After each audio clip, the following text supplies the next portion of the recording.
Okay, so this is it. This is actually a first look at the Xbox handheld.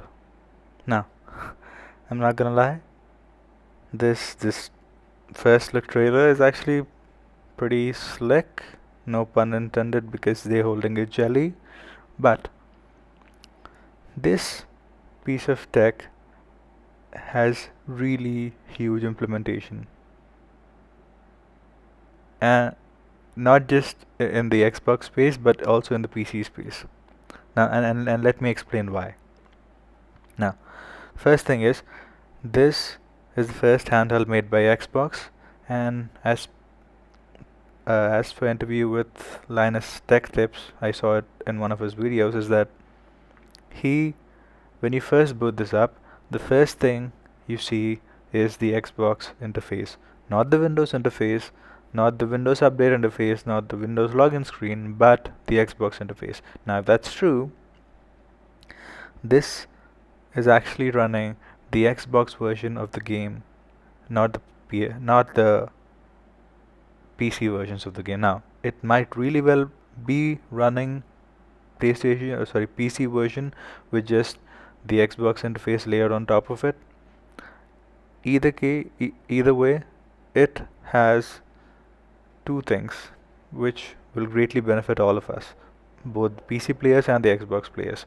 The first thing is, if it is running okay, let us consider the first scenario. If it is running the native Xbox versions of the game on a handheld, this handheld also supports other storefronts.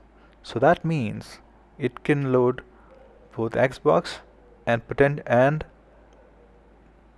shift to other normal Windows mode so that it can load other storefronts. And also, one other thing is they have made optimizations because it is a handheld. It can't run everything at max settings like your Xbox Series S or like your Xbox and PCs. They had to severely reduce the background operations of Windows, just like an Xbox, because your Xbox console doesn't have all of those background applications running. And maybe it's gonna have a dual boot system. I don't know. I don't know the specifics. So either way, they have to make really cool optimizations. And the second part is, if a handheld can run both Xbox and other PC storefronts, what is stopping from this generation Xbox or the next generation Xbox to support both Xbox interface and Windows interface? Now imagine this.